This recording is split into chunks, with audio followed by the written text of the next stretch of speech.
memang dakwah berbasis sistem informasi itu adalah masa depan dakwah ada di situ.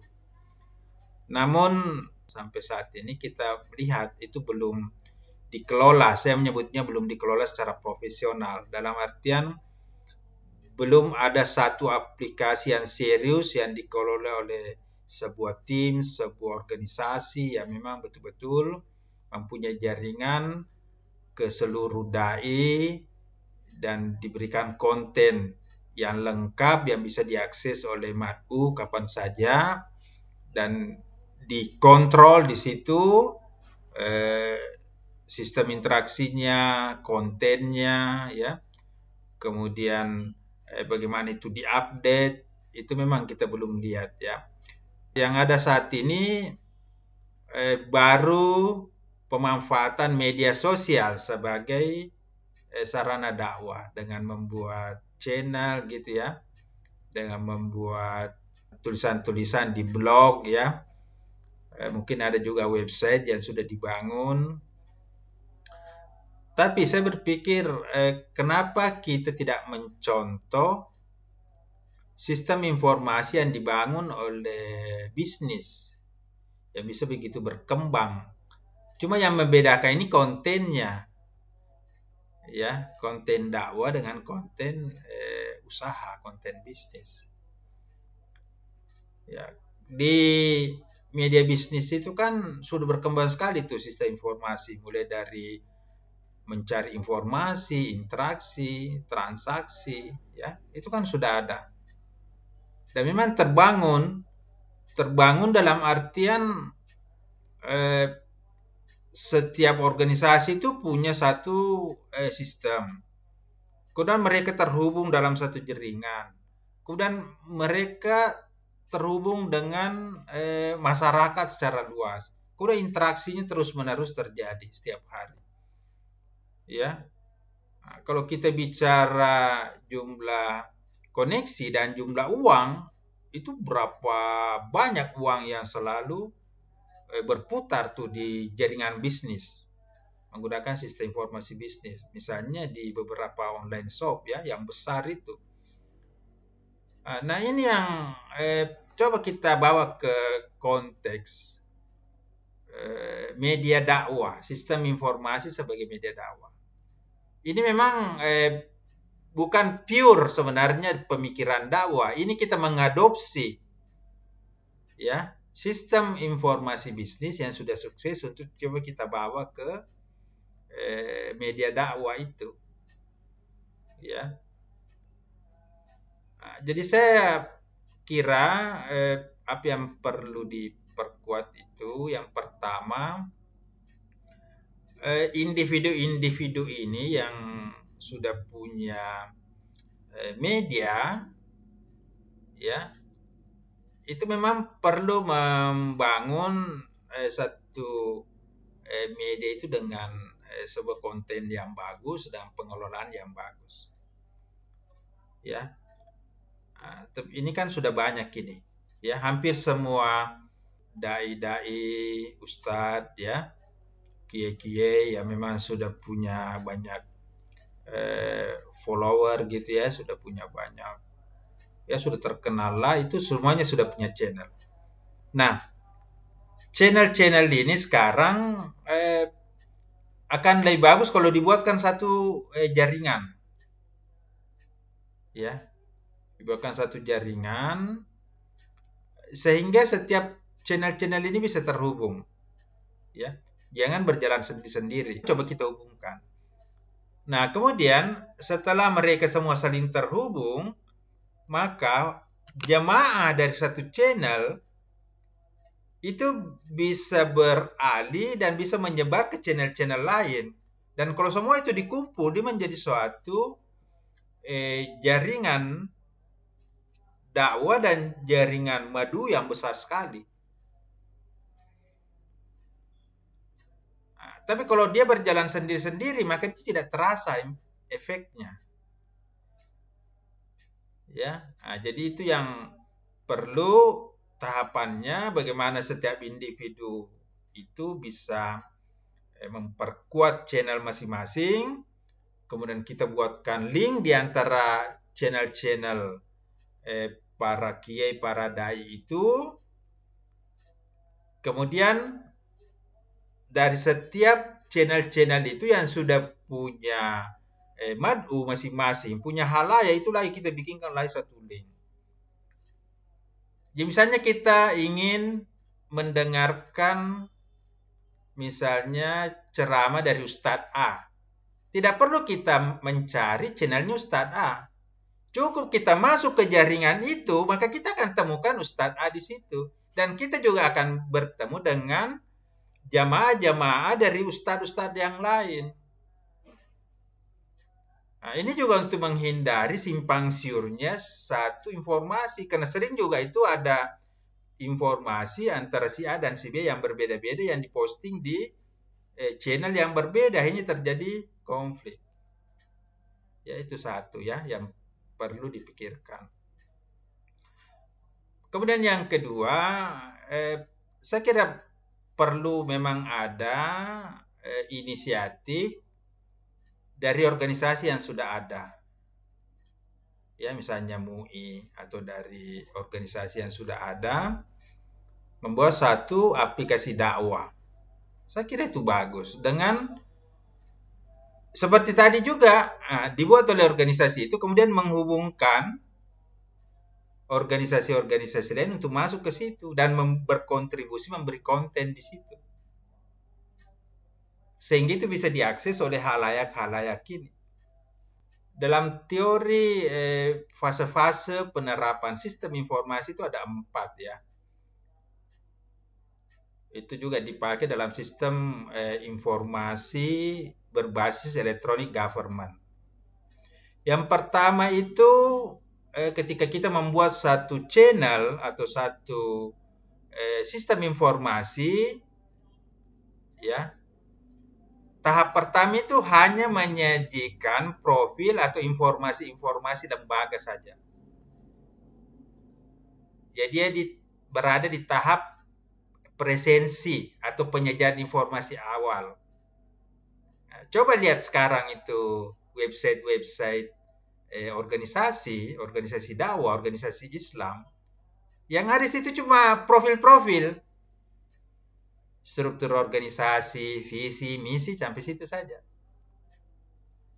Itu juga sebenarnya terjadi di beberapa website sistem informasi elektronik government. Misalnya kita mau tahu sebuah instansi, kita kunjungi websitenya yang ada cuma profil-profil. Ya, ini yang masih banyak ini sekarang, ya, masih banyak yang kita alami tahap itu. Nah, kemudian tahap yang kedua, presensi tadi atau tahap informasi. Tahap yang kedua adalah interaksi. Nah, sudah menyediakan tahap interaksi, ya. Nah, misalnya sudah bisa bertanya, sudah bisa menyampaikan saran, ya. Sudah ada interaksi. Nah, apakah sistem informasi dakwah atau portal-portal atau channel itu sudah menyediakan ini? Biasanya masih tidak menyediakan itu. Ya. Kalaupun ada itu jarang direspon. Karena memang sudah sulit direspon. Kenapa? Karena adminnya tidak bisa merespon itu. Dengan berbagai hal ya, mungkin ustadznya sibuk atau dia tidak punya database pertanyaan, ya. Nah, sehingga saya lihat yang tahap kedua juga masih kurang, ya. Tahap yang kedua ini. Tahap yang ketiga itu adalah tahap transaksi. Kalau di dunia bisnis atau di electronic government. Transaksi itu artinya channel dakwah itu memberikan satu ruang bagi halayak untuk melakukan aktivitas di situ, di channel itu atau di sistem itu. Itu disebut transaksi. Misalnya, saya mau bayar zakat, bisa saya bayar zakat di situ. Saya mau berkurban, bisa berkurban lewat situ, channel itu. Kenapa? Karena di situ sudah ada kontrolnya, sudah jelas itu rekeningnya, sudah jelas pelaporannya, sehingga orang bisa berkorban secara online. Penyalurannya juga jelas, itu tahap transaksi. Tapi saya melihat ini belum sampai ke situ sih. Ada yang dikelola oleh lembaga-lembaga sosial, tapi dia tidak terintegrasi sebagai satu channel sistem informasi dakwah. Nah, itu yang jadi soal, ya. Itu tahap yang ketiga, kalau sudah capai tahap transaksi. Tapi ingat, ini harus transparan dan memang punya akuntabilitas, pertanggungjawaban kepada publik. Misalnya dia mau memberi bantuan, misalnya kemana, ada negara yang mau dibantu, ada satu masalah yang mau dibantu, enggak apa-apa kita buka situ rekening. Tapi itu dia memang akuntabel, ya. Itu tahap yang ketiga.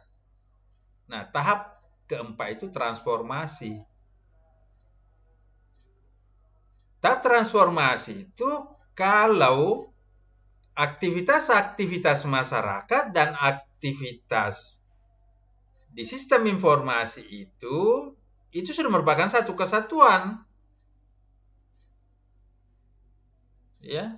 Artinya orang menganggap aktivitas dakwah di media online, di media digital itu sudah menjadi satu bagian dari kehidupan kita dalam kehidupan beragama kita sehari-hari. Misalnya orang mau nyumbang, udah pusing lagi mau nyumbang kemana. Ya, itu namanya tahap transformasi, ya. Nah, ini ada 4 tahap yang, ya, ini saya tidak menggunakan teori dakwah, ya. Saya menggunakan teori sistem informasi yang memang sudah beberapa tahun ini yang saya ajarkan, itu yang coba kita adopsi. Ya. Nah, itu. Kemudian yang ketiga ini, ya, penting memang juga dipikirkan satu sistem informasi dakwah yang punya satu ciri sesuai dengan cara kerja, proses, dan aktivitas sesuai dengan kebutuhan umat Islam sendiri. Kita jangan mengikut-mengikut lagi.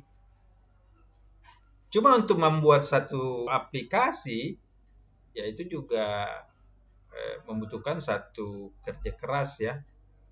Karena selama ini kan kita cuma menggunakan sistem yang sudah ada. Kita masuk di Play Store, itu kan sudah ada yang punya. Kita ikut di YouTube, itu kan sudah ada sistemnya, komunitasnya dia sudah ada. Dan banyak konten yang tidak bisa masuk di situ. Ya, di Instagram. Nah, kenapa kita tidak membuat satu platform sendiri? Ya, ini satu pemikiran alternatif. Tapi kalau kita manfaatkan dulu itu yang sudah ada. Ya, manfaatkan dulu yang sudah ada tadi dengan memperkuat jaringan. Kemudian kita membangun komunitasnya dan melibatkan hak publik atau halayak. Atau yang kedua tadi itu kita meningkatkan jenjang penerapan sistem informasi dakwah itu. Jangan cuma tahap informasi saja. Kita sampai ke tahap interaksi, tahap transaksi, sampai tahap transformasi. Ya. Oke, saya kira itulah yang bisa kita bahas, bagaimana menggunakan sistem informasi dakwah ini di dalam meningkatkan aktivitas interaksi sosial, interaksi ekonomi, interaksi keilmuan. Saya kira fungsi sistem informasi dakwah itu banyak. Kalau itu memang sudah dikelola. Sebagaimana fungsi masjid. Ya, sebenarnya fungsi sistem informasi dakwah itu saya melihat nanti itu akan menjadi seperti masjid digital. Karena soalnya dalam fungsi masjid itu bukan orang untuk sholat saja. Itu situ juga merupakan pusat jaringan ilmu pengetahuan, pusat jaringan ekonomi, ya, pusat jaringan sosial, itu bisa kita bangun dengan membuat satu sistem informasi dakwah. Jadi ini baru awal, dan saya harapkan Pak Muhlis, Pak Ismail sebagai mahasiswa S3 di UIN, sebagai ilmuwan-ilmuwan muslim, berpikir dan mengimplementasikan dakwah digital itu dalam kehidupan keseharian kita, dan memikirkan bagaimana ini bisa diterapkan, diwujudkan, ya. Nah, Siap, Pak Dokter. ini memang baru stimulan-stimulan, karena saya juga ingin materi kita itu sesuai dengan kondisi yang kita hadapi sekarang, ya, baik secara teoretik maupun secara praktis. Karena itu saya masukkan materi ini sebagai salah satu kajian kita dalam mata kuliah ini.